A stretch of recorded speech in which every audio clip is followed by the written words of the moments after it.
Hi, I'm Emily, and I'm a level 1 chef. I'm Beth, and I'm a level 2 chef. Hi, I'm Penny, and I'm a chef at the Institute of Culinary Education. I've been a chef for 17 years.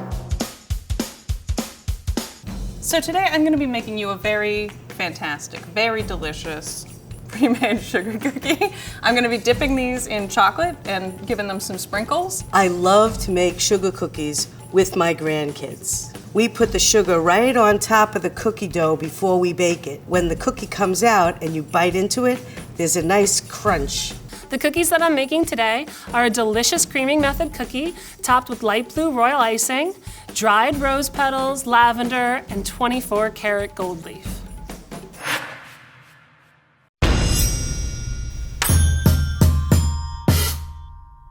The first thing we're going to do is work on our dough. And today, I have nothing to do because in true level 1 fashion, I'll be using pre-made sugar cookie dough. To make the dough, we're going to start by mixing our dry ingredients together. The flour, baking powder, and baking soda. I think making cookies from scratch is a lot more fun than getting cookies that you roll out from a sheet. So while those guys do whatever they're going to do, you want to play tic-tac-toe or something? This is a basic creaming method. Creaming method always starts with butter, my salt, almond extract, luscious vanilla, and with sugar.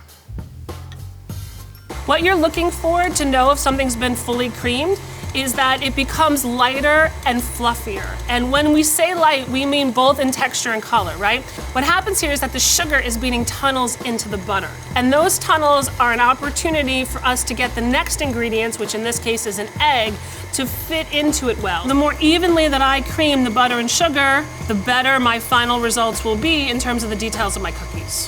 One thing to note, you should definitely keep this refrigerated.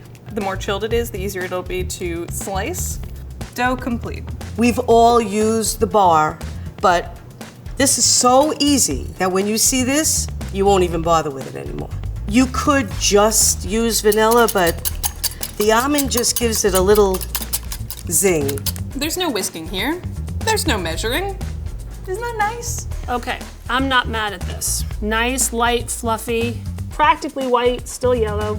1 egg gets added. You just want to beat it until it's combined. The more that you beat the egg, the more air you're adding. The more air you're adding, the more likely your cookies are going to souffle up. This is my all-purpose flour, my baking powder, my salt. I like to put the sugar into the food processor first. You can buy superfine sugar, but why waste the money? Throw it in, count to 30, you've got superfine sugar. Everything comes together much better with icy cold butter. Another 30 seconds.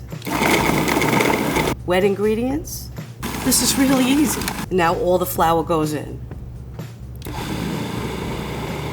That's it.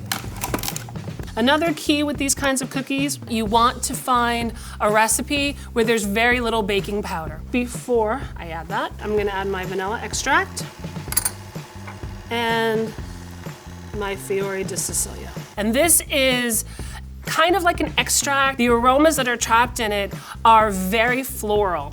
When you use that stuff, you're gonna smell it right away. This is the baker's share. So when you cut off the end like that, in order to get in, you get a little tiny cookie of dough that you can just eat. Add my flour. I like to not make a mess. And I can add half of it and let it mix in. With the mixer on low speed or stir, I can add in the rest of my flour mixture. Look, I'm a chef. I'm not gonna use the ready-made stuff. Now, isn't this a little bit easier? I mean, listen, homemade cookies are fantastic.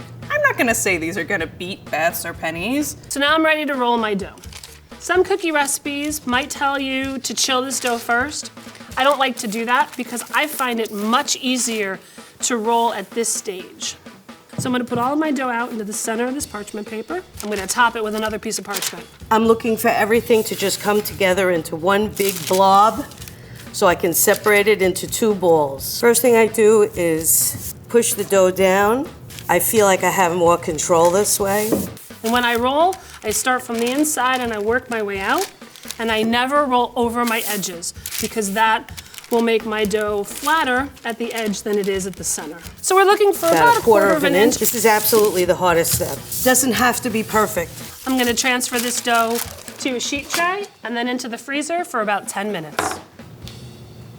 Let's go ahead and shape this. I'm going to slice it. You want to get these about even, but not too even. I'm really just trying to create a little chaos and confusion to make sure that people don't know that I used a pre-made dough. If I were serving this, say at an office party or something, I'm just going to roll it into a ball and then give it a little smack. And bing, bang, boom, you got something that's a little bit more confusing. I'm gonna try to make some diamonds. I've never done this before.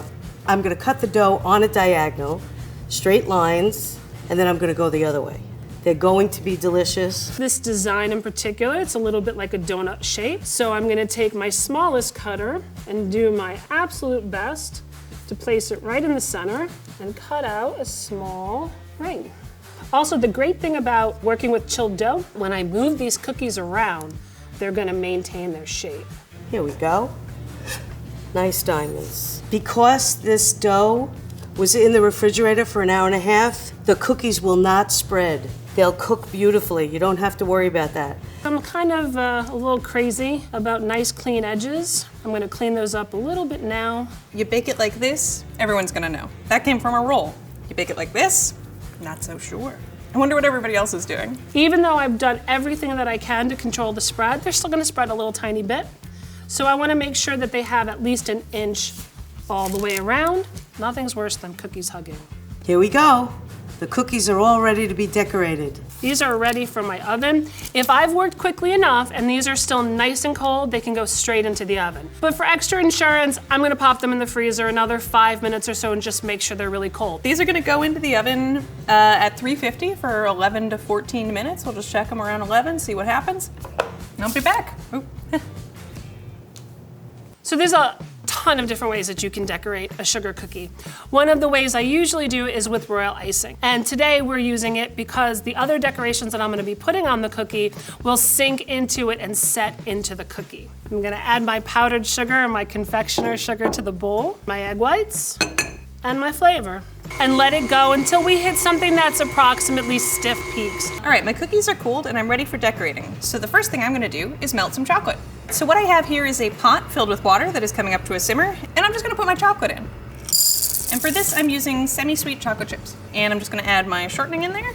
I mean, sugar cookies are meant to be simple, right? How difficult could you possibly make them? I'm gonna add my color now.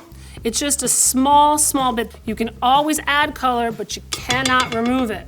The next thing that I'm gonna do is create flood consistency. So what I'm gonna do is I'm gonna pipe an outline around my cookie, and then I'm gonna fill it in with more icing. So what I'm looking for is an 8 to 10 second flood.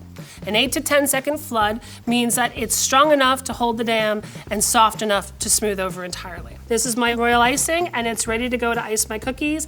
I'm gonna just loosen these up, break them apart, do the old scoop and wiggle. I honestly don't know what I'm doing. I mean, like, what's the worst that can happen? It'll still be a chocolate-covered sugar cookie. I'm gonna pipe an outline, and I'm gonna spoon it onto my cookie in between the dams that I just piped. I'm the boss of my icing. We're going for rustic. We're going for homemade. This is on purpose, and not because it's the limit of my capability. Well, those are cookies. All right, I'm gonna sprinkle them. And it really doesn't matter. If it gets on the paper, it gets on the paper. The way I feel is the more sugar, the better. You know, they don't look terrible. I'm leaving half the cookie bare because I don't want too much extra stuff. I want to also taste the cookie, you know? And now while my icing is still nice and soft, I'm gonna start adding my toppings. And I'm gonna start with my crushed rose petal. And I might even be a little precious about it all and lay them on specifically where I want them to be. It's not that I couldn't do flower petals. It's simply that I wouldn't. And this is dried lavender. Add a little bit of that as well. We have some edible glitter, and we'll just place this where we want to. It'll create a little bit more shine. We're gonna use some silver powder, which is actually edible silver leaf, and add our little gold sugar pearls. What you want to do with these cookies is have fun. I love to use sanding sugar. It comes in lots of different colors. I also make it with white sugar. White sugar is great too. And it's pretty. How can you go wrong? And on this one, I'm gonna add some gold leaf. Gold leaf is actual 24 karat gold. pounded and rolled and pounded and rolled and pounded and rolled until it becomes incredibly thin. And you can pick it up with a brush and tap it into the wet icing. This is the high-end, crazy, over-the-top, real gold version. I have another version for you. These are the cookies that were iced yesterday. They've dried completely overnight. I'm gonna add some brush strokes with gold, and this is a gold luster powder. I'm gonna add a little bit to this bowl first, and then I'm gonna use vodka as my solvent. Pour a little into the cap, because if I pour straight into it, I'm gonna add too much. And I just need enough to create a paint-like consistency. Painting gold powder with a little bit of alcohol is a great way to add some gorgeous gold luster without the hassle of the gold leaf. So right now I'm just sort of decorating my chocolate side of my cookie with sprinkles to give it that little extra bit of pizzazz. All right, now that these are all decorated, I'm just gonna let the chocolate set and then we'll plate them up. Give them a taste. Now that my cookies are all decorated, I'm gonna put them in a 300-degree Fahrenheit oven, 18 to 20 minutes till they're lightly brown on the bottom. Off to make the cookies. My cookies are ready, and I'm gonna choose my prettiest ones to plate up. The chocolate is nice and glossy, the sprinkles are joyful, colorful.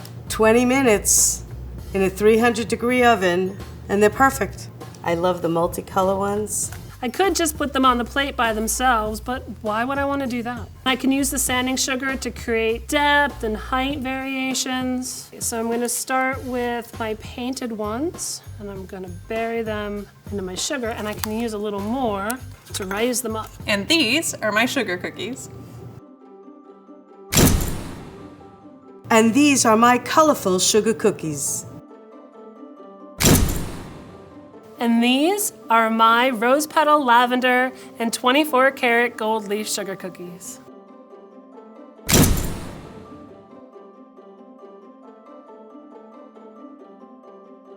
I'm excited to try them. Oh, that's good. The middle, chewy, soft. The outer edge, crispy, crunchy. I can taste that it's pre-made dough, but like, do I care? No. Wonderful butter taste. I love these cookies. Looks great, good to give as a gift, good to have in your cookie jar all the time. That is not your average sugar cookie. That is so flavorful. It's crunchy. That is a really incredible sugar cookie. I did good. Sugar cookies are always a beautiful and portable little treat, no matter how simple or complex you make them. Let's see how each of our 3 creative chefs made theirs. Emily used store-bought cookie dough that she molded to give the appearance of homemade cookie dough.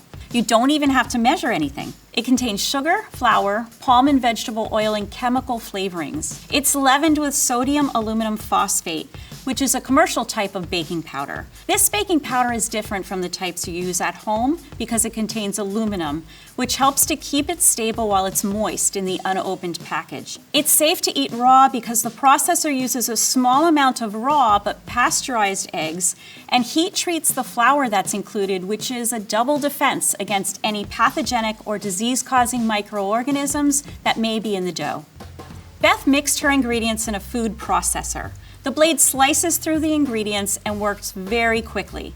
She processed the sugar to make it ultra fine so it dissolves faster and is distributed throughout the dough evenly. She added her butter, then wet ingredients, and finally her dry ingredients all at once and only pulsed them until they came together, minimizing gluten formation for a tender sugar cookie.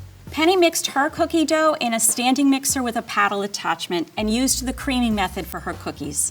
She beat the sugar and butter first, which aerates her mixture, then added her eggs and flavorings, then gradually added her dry ingredients, being careful to scrape down the dough in the bowl and not to overmix. Overmixing encourages gluten development, which gives a firmer crumb structure to cookies, something we don't want here. Emily decorated her cookies with melted chocolate chips and shortening. The shortening keeps the chocolate from completely hardening when cooled. Beth used sanding sugar, which is colored and has a large, coarse crystal size that prevents it from dissolving. It's used almost exclusively for decorating and adds a bit of a crunch to Beth's cookies. Penny made beautiful level 3 cookies with royal icing and gold leaf. Royal icing is a type of uncooked decorator's icing made from egg whites and confectioner's sugar. It's flat white and stiff, almost brittle when it dries. It takes coloring very well and can be made into flowers and petals and other pretty decorations. She also added edible gold leaf. Gold is a malleable heavy metal, but is considered to be biologically inert in very small quantities. That means it passes through your digestive tract without being metabolized. It certainly adds a glamorous touch to Penny's cookies.